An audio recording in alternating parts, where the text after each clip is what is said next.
আচ্ছা, পরের কোশ্চেন, প্রথম আলো বাংলা উপন্যাসটি কার লেখা? জয় গোস্বামী, আবুল বাসার, সুনীল গঙ্গোপাধ্যায় বা গাঙ্গুলি, সুচিত্রা ভট্টাচার্য। তো প্রথম আলো বাংলা উপন্যাস লিখেছেন সুনীল গাঙ্গুলি। আচ্ছা, অনিলা দেবী ছদ্মনামে কে পরিচিত ছিলেন? তো অনিলা দেবী ছদ্মনামটি ব্যবহার করতেন বিখ্যাত লেখক শরৎচন্দ্র চট্টোপাধ্যায়। রবীন্দ্রনাথ ঠাকুর যে ছদ্মনামে লিখতেন সেটি হলো? তো রবীন্দ্রনাথ ঠাকুর লিখতেন ভানু সিংহ এই ছদ্মনামে। আচ্ছা, বাঙালি কার্টুন চরিত্র নন্টে ফন্টে রচয়িতা কে? তো খুবই ফেমাস চরিত্র এগুলি। তো এটি রচয়িতা নারায়ণ দেবনাথ। আচ্ছা, কোন লেখিকা বাংলায় প্রথম মেয়ে গোয়েন্দা দল গোয়েন্দা গন্ডালুর স্রষ্টা? তো গোয়েন্দা গন্ডালু একটি গোয়েন্দা দলের নাম।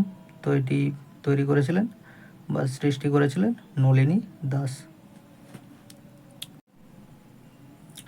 তারপর কোশ্চেন দেখো, শাইলক যে নাটকের একটি চরিত্র? তো এখানে নাটকগুলির নাম লেখা আছে, as you like it, the tempest, the merchant of Venice আর ইলতুৎমিশ। তো শাইলক এটি দ্য মার্চেন্ট অফ ভেনিস নাটকের একটি চরিত্র।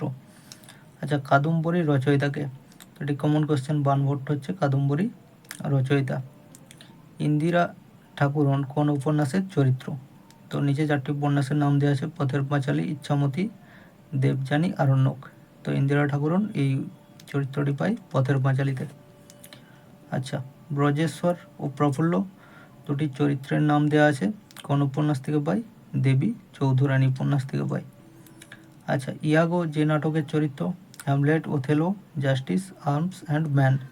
তো ইয়াগো এটি ওথেলো নাটকের একটি চরিত্র। আচ্ছা, হর্ষবর্ধন ও গোবর্ধন এই দুটি চরিত্র সৃষ্টি করেছিলেন?